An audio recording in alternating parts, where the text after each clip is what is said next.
Hi everybody, it's Gina. Welcome to the Library Mouse. If you are new here, I am a retired elementary teacher who loves talking about reading and books and literature, along with a lot of other things like travel and lots of cat content, art, as you can see, and whatever happens to crop up in my daily life. So hopefully you find something that interests you and you stick around and decide to subscribe. Today I'm going to do something a little bit different. So I have a Prime membership and I always forget at the first of the month to check out their first reads.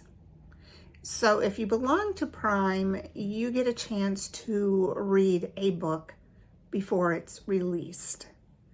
So this month we have 8 books to choose from a variety of genres, and you get to pick one. So what I thought I would do is I will share what the 8 books are and give a short summary, and then I will let you guys pick the book I'm going to read. I want to get this out fairly quick because I don't know how long I have to pick the book. So if you have been around here, you pretty much know the genres that I enjoy. Do not let that color your opinion, because I am open to reading some other genres. So pick the one that you think sounds most interesting, and whichever one has the most picks, I will put the date in the description box because I need to go back and see how long I can pick these books for.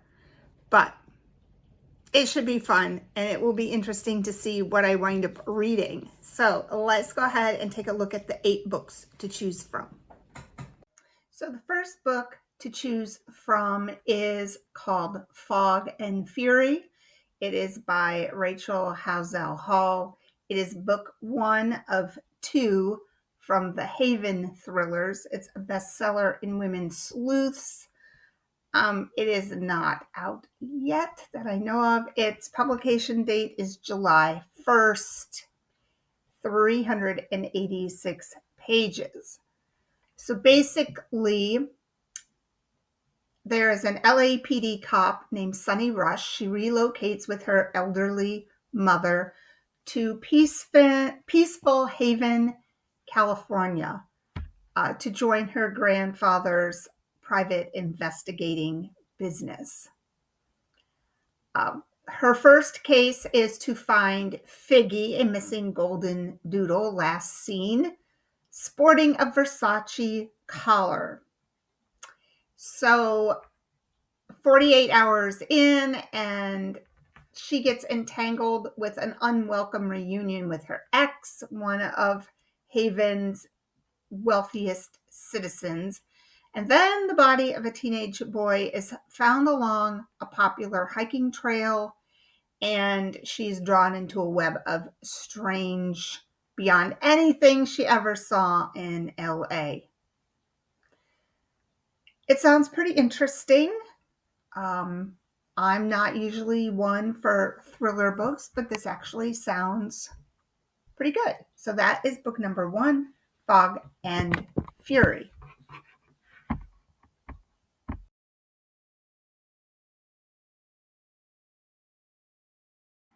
Okay, the next book, book number 2 to choose from, is titled American Sky, and it is written by Carolyn Dasher.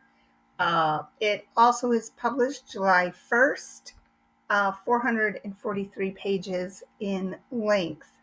So basically, this is the story of 3 generations of women.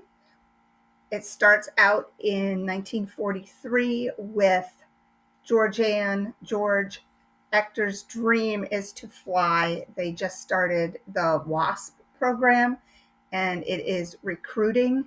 So her mother was an Oklahoma farm girl who preferred taking engines apart, She inherited her grit from her mother. And then she has a friend. Her name is Vivian Shaw. She's very similar to George. And she also longs for a career in flying planes for the Americans. For a time, they triumph, but then the war ends and the women are grounded by society expectations. Get married, become a mother, have children, raise your family, stay at home. Vivian has other plans, and actually, then we move on to George's daughters, Ruth and Ivy, who also embark on very different paths. So it is a story of 3 generations of women and trying to figure out and how to navigate what they want out of life and society's expectations of them. And it says, from the hardships of war and home to love and loss, and to the fallout of a long-held secret that could change their lives forever. So there's that little twist in there too. So I do love a good historical fiction, and I do love family sagas. This one sounds pretty good.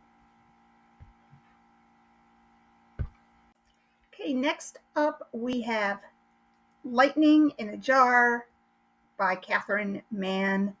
This is listed on Amazon as Southern United States fiction. I know that I have read Catherine Mann before, but I cannot remember what book. I'll have to look it up. It's also published July 1st, 270 pages.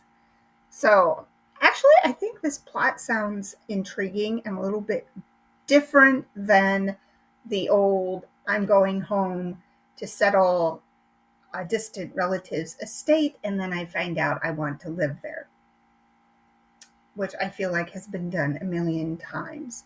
So this centers on a character named Bailey Ray. Her adoptive aunt Winnie passes, so she needs to go to Bent Oak, South Carolina to settle the estate.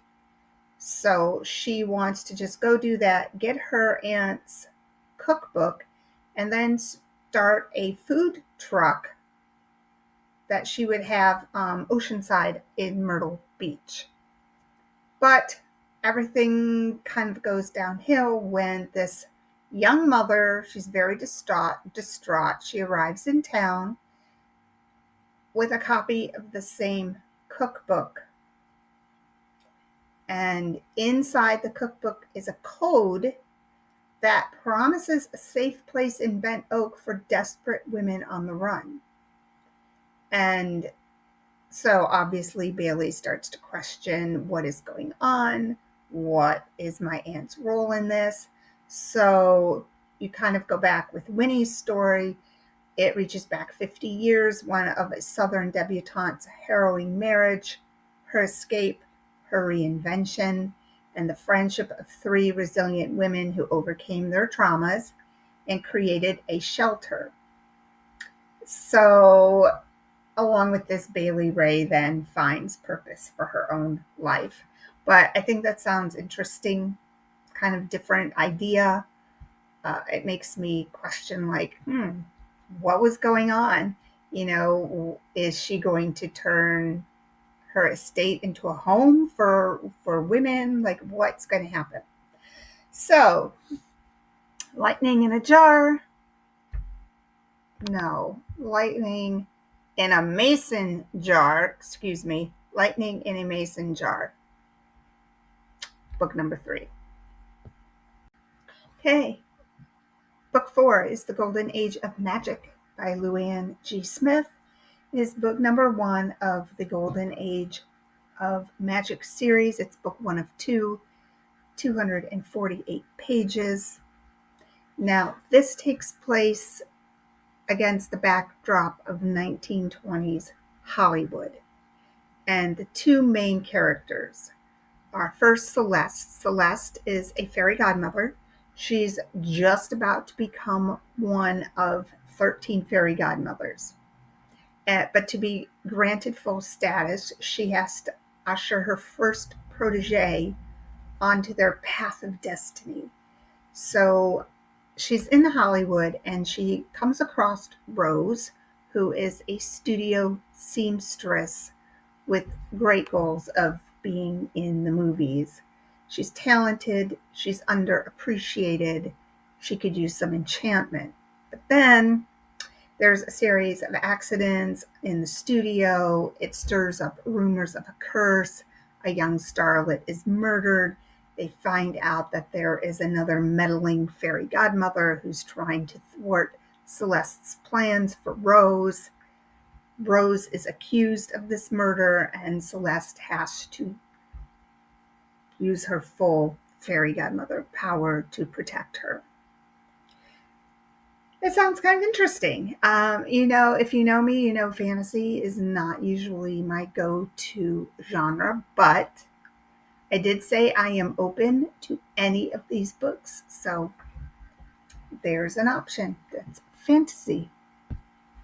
Okay, next we have a domestic drama, psychological fiction, if you will. It is called Woman on the Verge by Kim Hooper. And it is 357 pages long. July 1st is the publishing date. And I'm just going to kind of read what it says here. So Nicole never wanted to be a stay-at-home mom. She lost her job. It wasn't her choice. And now, between her toddler's demands, her husband's distance, her father's health is deteriorating, and she's being pulled in a million directions. Katrina is in the same dissatisfied boat as Nicole. So after flirting with a handsome stranger at a bar, she's ready to choose pleasure over responsibility. But when her impulse goes surprisingly awry, she must reconcile her reawakened desires with the realities of home. And then we also have Rose. She's a housewife. She battles the constraints of motherhood in the 80s. Venting her growing restlessness into a diary of secret ambitions, she wonders whether it's all worth it. Is an unhappy mother really better than a selfish one? In a shocking twist, the women find their lives intertwined, but it's unclear whether they're destined for a breakthrough or a breakdown. I do love good contemporary women's fiction. That sounds like a very relatable book. I've never read anything by Kim Hooper. I don't know if this is her first book or not. But it's, oh no, not at all. She has quite a few books. Alrighty, that's the next one to choose from. Woman on the Verge by Kim Hooper. Okay, the next book, something I know that I would not ever choose to read on my own, is called Reckoning Hour by Peter O'Mahony. It's listed as a crime thriller. It's book 1 of 2 of the Dean Lincoln legal thriller series. So basically, it is about a big city defense lawyer named Dean Lincoln. He left his hometown years ago, but small town life is kind of calling him back. So he begins to work again down in, now I don't know if this takes place in North or South Carolina. I know they have 2 different ways of pronouncing this town. I don't know if it's Beaufort or Beaufort. But that's where he goes. He begins to work again, and he gets 2 cases. One is a rich kid charged with murder and a poor kid accused of arson. They both claim that they are innocent. Both feel the system is trying to crush them, and his return has stirred a long-standing grudge, and it could cost him everything: his career, his clients, and even his life. So that's a little bit about that book. Obviously, I don't generally read male authors. And I'm trying to read if this is his first book. No, because it said he is a best-selling author. So that's the next book that possibly you could be choosing for me, Reckoning Hour. Okay, next book is a psychological thriller called Tiny Daggers. It is written by Caroline Cochran, and it's 328 pages long. It is a stinging tale of old friendship turned deadly. And it says that it has a twist, it's a twisty delight.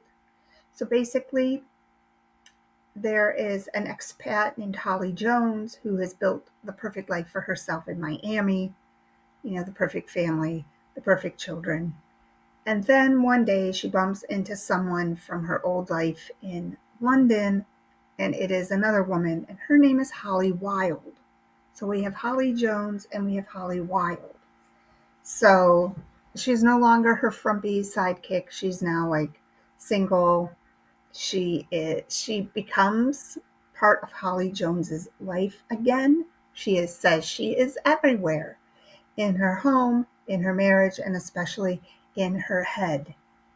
Is this really just a chance reunion, or is there something more sinister lurking behind this facade? So Holly Jones is haunted by memories she spent decades trying to bury. Is she being paranoid? Is Holly Wilde really out to steal her life? At school, they were known as Good Holly and Bad Holly, but it's no longer clear which one is which. So that sounds like an interesting concept for a psychological thriller. Tiny Daggers by Caroline Cochran. Last but not least is the book The Invitation by Jodi Ellen Malpas. This is book 1 of 2 of the Arlington Hall series. It's 329 pages long. The main character is a woman named Amelia Lazenby, and courtesy of her friends, she gets a day of pampering at this posh country spa called Arlington Hall.